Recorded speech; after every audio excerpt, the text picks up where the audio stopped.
وما نہاکم عنہ فانتہوا، اور جس چیز سے تمہیں روکے تم رک جاؤ،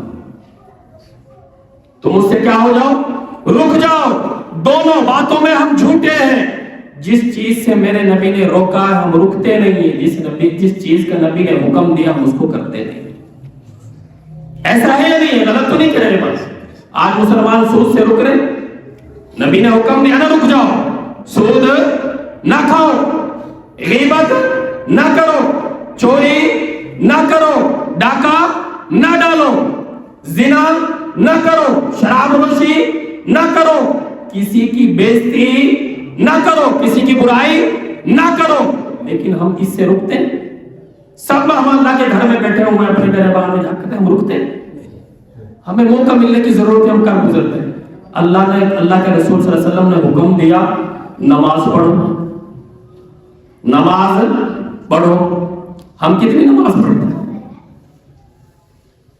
یار آ گیا، دوست آ گیا، نماز پڑھو، خبریں چل رہی ہیں، ٹی وی گھر میں چل رہے ہیں، کبھی خبریں رہ جائیں، خبریں سن رہے ہیں، نماز پڑھو۔ اللہ کے رسول صلی اللہ علیہ وسلم نے حکم دیا قرآن پڑھو، ہم پڑھتے ہیں؟ اللہ کے رسول صلی اللہ علیہ وسلم نے فرمایا کہ تم اللہ کے راستے میں اپنے مال کو خرچ کرو، ہم نہیں کرتے۔ جب بھی آپ کبھی دیکھ لیں کتنا اچھا خوشحال گھرانہ ہو، کھانے پینے میں اچھا سے اچھا کھانا ہو، جب بھی مسجد یا مدرسے کی بات کر لے، یتیم مسکین بیواؤں کی بات کر لے، فوراً کہتے ہیں یار حالات ٹھیک۔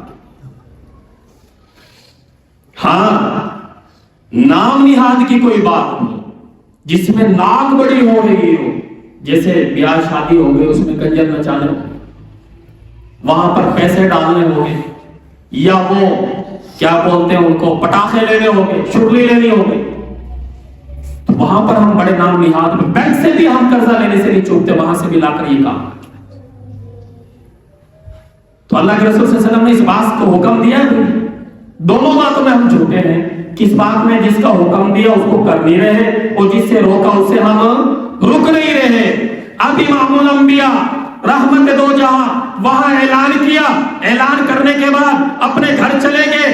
آقا علیہ الصلوۃ والسلام پر خود اندازہ لگائیں کہ وہ عالم کیسا ہوگا، وہ گھڑی کیسی ہوگی، وہ رکت امیز منظر کیسا ہوگا جب امام الانبیاء کے رخسار پر پتھر لگا ہوگا اور آقا علیہ الصلوۃ والسلام کے رخسار سے خون بہ رہا ہوگا اور زخمی۔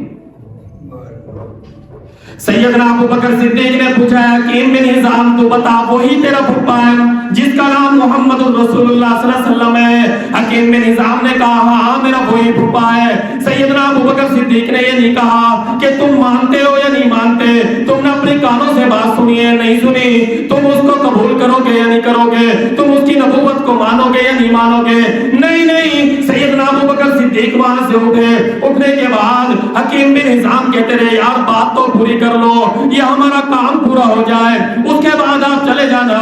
سیدنا ابو بکر صدیق رضی اللہ تعالیٰ عنہ نے پیچھے مڑ کر نہیں دیکھا، ان کی بات پر توجہ نہیں دی، فوراً اٹھنے کے بعد آقا علیہ الصلوۃ والسلام کے در پر پہنچ گئے۔ آقا علیہ الصلوۃ والسلام کے دروازے پر دستخط دینے کے بعد جب آقا علیہ الصلوۃ والسلام باہر نکلے، باہر نکل کر سیدنا ابو بکر صدیق رضی اللہ تعالیٰ عنہ کیا دیکھتے ہیں؟ رحمت دو جہاں کا رخسار زخمی ہے، خون یہاں سے نکل رہا ہے، امام الانبیاء بار بار اس کو صاف کر رہے ہیں۔ آج سیدنا ابو بکر صدیق رضی اللہ تعالیٰ عنہ نے یہ نہیں کہا یا رسول اللہ آپ نے نبوت کا اعلان کیا ہے، آپ اب نبی بن گئے ہو، اور کس نے نبی بنایا ہے، کس نے نبوت کا تاج پہنایا ہے، اور کس نے کہا ہے آپ نبوت کا اعلان کریں؟ نہیں، سیدنا ابو بکر صدیق رضی اللہ تعالیٰ عنہ کے یا رسول اللہ صلی اللہ علیہ وسلم آپ اپنا دائیں ہاتھ دیجئے۔ آقا علیہ الصلوۃ والسلام نے دائیں ہاتھ آگے کیا، سیدنا ابو بکر صدیق رضی اللہ تعالیٰ عنہ نے اپنا دائیں ہاتھ آقا کے ہاتھ میں دے کر عرض کیا رسول اللہ صلی اللہ علیہ وسلم مجھے نبی والا کلمہ پڑھائیے۔ آقا علیہ الصلوۃ والسلام نے فرمایا قولوا لا الہ الا اللہ محمد الرسول اللہ صلی اللہ علیہ وسلم۔ یہ کلمہ پڑھا، کلمہ پڑھنے کے بعد عرض کیا رسول اللہ صلی اللہ علیہ وسلم پہلے بھی میں جانثار تھا، عبیدار تھا، وفادار تھا، آج کے بعد میری زندگی کا ایک ایک سانس تیرے نام پر قربان کر دوں گا۔ کافر کی زبان سے سن کر فوراً اسلام قبول کر لینا، یہ تیرے اور میری بات ہو سکتی ہے؟ صحابہ تو کتنے تھے، پوچھا کرتے تھے یار کیا سچے نبی کہ وہ سچ کہہ رہے ہیں؟ سیدنا ابو بکر صدیق رضی اللہ عنہ نے کلمہ پڑھا، کلمہ پڑھنے کے بعد آقا علیہ الصلوۃ والسلام کے رخسار کو صاف کیا۔ آقا علیہ الصلوۃ والسلام نے 1 سے 2 دن گزرنے کے بعد خانہ کعبہ کے اندر اپنا کیا اعلان کر دیا، لوگوں میں نبی آخر الزمان ہوں، اللہ کا بھیجا ہوا پیغمبر ہوں، میں امام الانبیاء ہوں، محبوب خدا ہوں، میری نبوت کو مانو۔ کافر جو ہے پہلے سے کیا ہے، وہ تپے ہوئے تھے، وہ خون وہاں پر اپنے خون کے پیاسے بنے ہوئے تھے۔ جب انہوں نے اعلان سنا، اعلان سننے کے بعد کافروں نے حملہ کر دیا۔ آقا علیہ الصلوۃ والسلام خانہ کعبہ کے اندر تشریف فرما تھے، ابو بکر بھی تشریف فرما تھے۔ جیسے کافر آئے آقا پر حملہ کرنے لگے، سیدنا ابو بکر صدیق رضی اللہ تعالیٰ عنہ عقاب پرندے کی طرح نبی علیہ الصلوۃ والسلام پر جھپٹے اور کافروں کو کہا کہ تم میرے نبی کے بال تک نہیں پہنچ سکو گے، جب تک ابو بکر کا سانس زندہ ہے اس وقت تک تم کچھ نہیں کر سکو گے، اپنے آپ کو قربان کر دے گا ابو بکر۔ ابو بکر آقا علیہ الصلوۃ والسلام نیچے آ گئے، کافر مار رہے، ابو بکر کو اتنا مارا خون ناک سے آنے لگ گیا، آنکھوں سے خون آنے لگ گیا، منہ سے خون آنے لگ گیا۔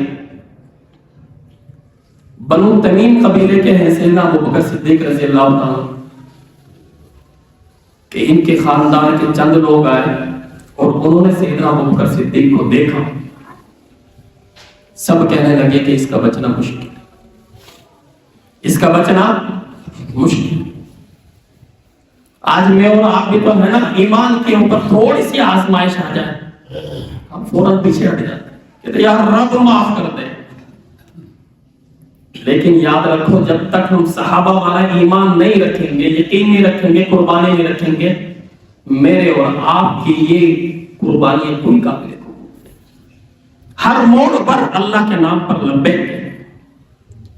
جب ان کو اٹھایا، اٹھانے کے بعد گھر پر لے گئے، آقا علیہ الصلوۃ والسلام زید بن ارقم رضی اللہ تعالیٰ عنہ کے گھر پہ تشریف فرما کے وہاں چلے گئے۔ تو جب رات والدہ نے ان دیکھا سیدنا ابو بکر صدیق کو کہ آنکھوں سے خون، ناک سے خون، منہ سے خون، پیروں تلے زمین نکل گئی، اور دیکھنے کے بعد رونا شروع ہو گئی کہ یہ کیا بنے گا، میرا بیٹا بچنا مشکل ہے۔ اور پتہ تو ماؤں کو ہوتا ہے نا جنہوں نے ابو بکر جیسے بیٹوں کو بھی جنا۔ آج کی مائیں تو اللہ معاف فرمائے، بچہ جنم لے لیا، دودھ پلا رہی ہوتی ہیں، پھر فلمیں دیکھ رہی ہوتی ہیں۔ آج گھر میں LCD یا ٹی وی نہ ہو تو کہتے ہیں کہ یار یہاں سے کوئی مزہ نہیں ہے۔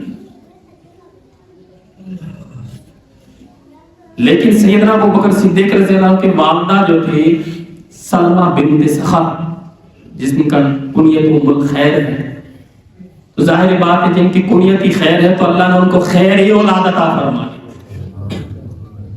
رات کے کئی حصے گزرنے کے بعد، 2 سے 3 حصے گزرنے کے بعد سیدنا ابو بکر صدیق کو ہوش آیا۔ جب ہوش آیا تو والدہ فوراً